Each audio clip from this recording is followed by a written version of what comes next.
Alright, so today we're going to be talking about this. This is the KZ Castors.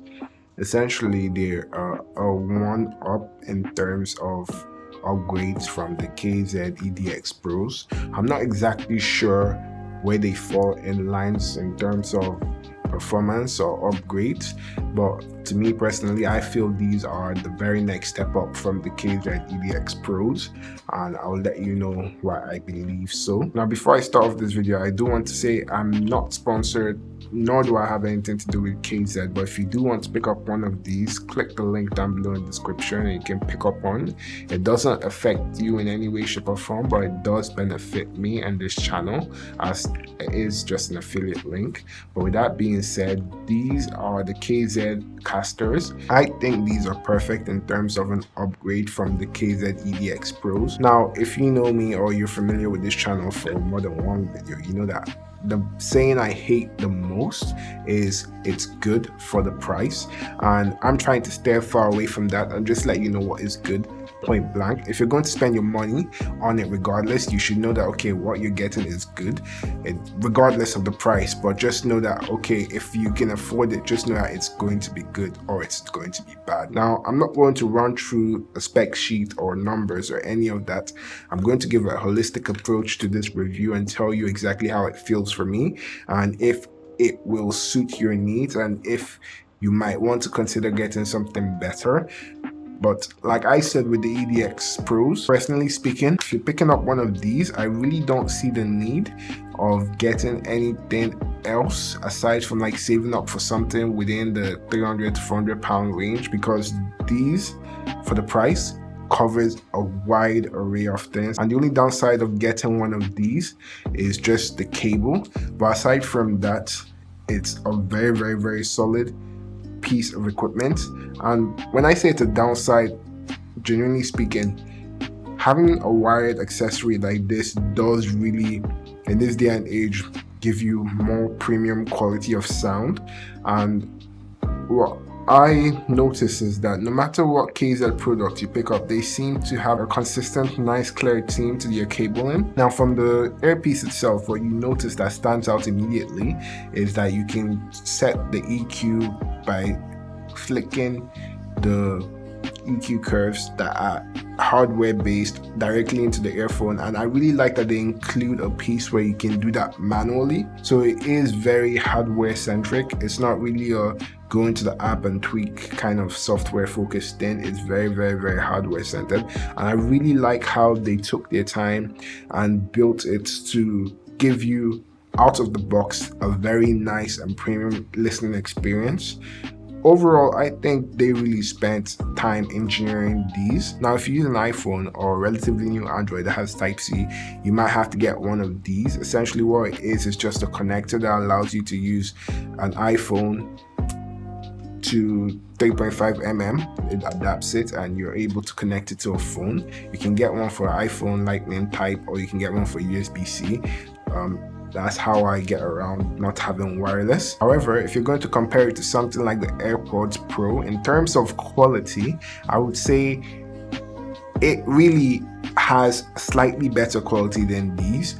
However, what I would give these over it any day of the week is the fact that it is wireless and you can take it to like the gym and not have to worry about any kind of cable being pulled or your phone flowing along as you're running on a treadmill or something like that. You have zero worries with one of these. However, what I would say is that is really the only advantage, as you can't really include ANC or noise cancellation, because the way they engineered these, it really seals off your ear in such a nice way that it really does feel like a natural sense of noise cancellation. These are more digital, as they give you an inverted phase and kind of blocks out the noise, but these really do feel like it's a manual and really original sense of noise cancellation, which it just seals your ear and it feels very premium. And for you to actually hear somebody when the music is playing, you have to take out physically, and I really like what they did in terms of not going the digital route. And for the noise cancellation, it really just gives it that very subtle and very premium feel, and these do a good job. No complaints there whatsoever. However, I feel in terms of quality, from a holistic sense of view, these are better. And I'm not saying that if you're going for an AirPods that you shouldn't get one. If you need one, get one, because at the end of the day, Apple produces some high-end engineered stuff and they do very well in that regard. But if you're planning to do a little bit of mixing and mastering, I would never rely on these. They do not translate whatsoever. No matter how you try and optimize or EQ or nothing, they don't translate. But these, it has a certain surround feeling that these just happen to lack, even though you have the digital surround sound and it emulates or has like a 360 sound to it, which you can control software wise, fine. But when you're talking about real world use and being able to translate your mixes from one device to another, these come in handy, which is why I would recommend, if you're looking to do a little bit of mixing and mastering, pick up one of these and save up till you can get higher quality headphones, perhaps in the $300 to $400 or above price bracket. But if you've seen my video on the EDX Pros and you want to pick that up and it's within your price bracket, pick one up and you will definitely be okay with it. I personally picked this one up because the video for that did good and I wanted to see if this was any better, because I personally like IEMs and I feel like if you're going to get into the world of IEMs, these might be the better pick because these are higher quality audio. Those are good, but this just feels a little bit better. I can't really say it's exceptionally better because you're already starting off at good. So these are just pretty much good plus one. So in essence, if you want to pick up IEMs today and you've not gotten, or you're not looking at the EDX Pros, I would say you should get the KZ Castors. They are good. They have the same kind of vibe in terms of being able to see through the gear. However, it's not a 360 see-through experience, as it still looks very premium, don't get me wrong. You can see the machine and you can see what they have engineered from the inside, but from the outside it kind of gives you like a more premium logo finish. And I really like the way these are.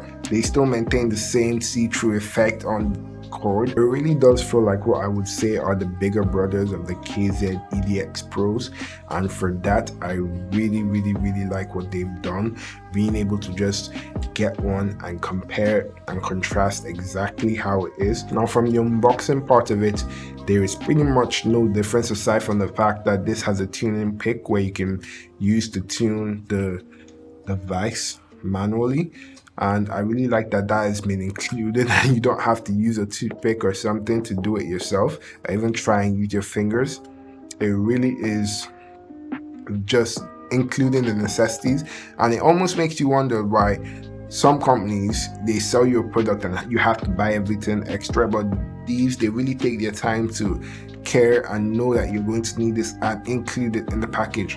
I have no affiliations whatsoever to KZ in any way, shape or form, but what I can say is I really love brands that actually take their time to make a product, include all the parts that are needed in it, and sell that to a consumer as just a final product. You use it and you enjoy it. Now the downside is compatibility with products that are always innovating and are closed circle systems like Apple, is that because they have their own Type-C ends, or they're currently updating to USB-C, they don't work with 3.5mm, so you will have to buy an adapter that works. And the funny thing with getting an adapter that works, it's not every adapter that works. There's a special type of adapter that you need to get. I'm not sure, I can't remember the exact name, so you do need to be careful picking up one of these adapters. There's a specific type of adapter that works. If you go to the comment section in any of these reviews of the actual adapters, read them well and know what you're picking up, and this is a product that you will not regret getting. Now with that being said, that's the video. If you enjoyed this video, don't forget to hit that like button down below. Don't forget to drop a comment if you have any questions, and with that being said, hit that subscribe button and have a great day. Take care.